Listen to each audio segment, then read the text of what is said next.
pumps, foams, and a whole lot more. I am your host, Jacques Slade, and this is a live version of The Week in Sneaks. Starting the day off with some custom kicks, we see that Mosh goes to work again on the Nike LeBron 10. This time his inspiration comes from the character Stewie from the TV show Family Guy. As you can see, the upper is mostly white, however it is the red and yellow parts of this custom that really make the custom pop. And Mosh is always going to work, so if you haven't noticed, today he actually dropped the Nike Air Foamposite 1 Oregon Nights. Reebok has been on a bit of a tear this week as two models have popped up that have definitely grabbed some attention. First up is the Pump Court Victory, which has this red upper that's highlighted with white and blue on the outsole. And the next one is the Prime Court Mid, which is a basketball shoe, which you may have seen as the T-Raw, which has a very lobster inspiration, or it's inspired by lobsters, as you see the lobster print all over it, and it's called the Lobster Harvest. You can grab both of these models this weekend at select Reebok Reserve accounts. Tiger Woods has been on a bit of a tear lately, and Nike Golf hooks him up with a special version of the TW13 called the Limited Edition Masters. The reason it's called the Masters is because the model features the same green on the outsole as the green jacket that they get when they win. Now, the model is priced at $180, and they're available now on Nike.com. The Nike KD5 Elite Low is a month away from actually releasing, but that hasn't stopped it from hitting the web already.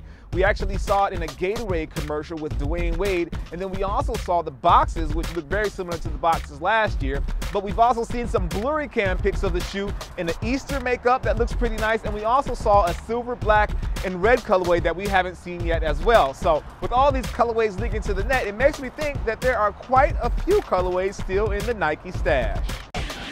One of the bigger stories to hit this week is the change to the Nike Twitter RSVP policy for the Nike stores. What they used to do was send the hashtag as text as part of the tweet, but now they're going to have to change that because they found out that some bots were actually picking up on the hashtag and they were reserving all the RSVPs before anyone else really had a chance. So what they're going to do now is they will include the hashtag inside a picture. Inside that tweet, you have to open the picture, find the hashtag, and DM that information back to your Nike store of choice. This is a good thing. I'm happy Nike is actually taking some action on this because it really levels the playing field for the rest of us.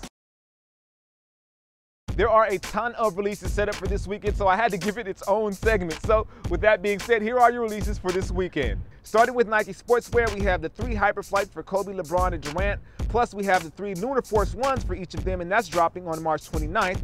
Speaking of the Lunar Force 1, Nike is dropping the White Ice version on March 30th, along with a few other Easter-related colorways that are seemingly limited to only 100 in total. I'm almost done here, but Nike Sportswear is also dropping the all-white Nike Air Foamposite 1 this weekend, which has turned a few heads. And finally, the Nike Basketball Easter collection. I had a chance to actually spend some time with all 3 of these this past week and really enjoy these colorways. These also drop on March 29th, will be $115 for the KD5, $165 for the LeBron 10 Low, and $150 for the Kobe 8.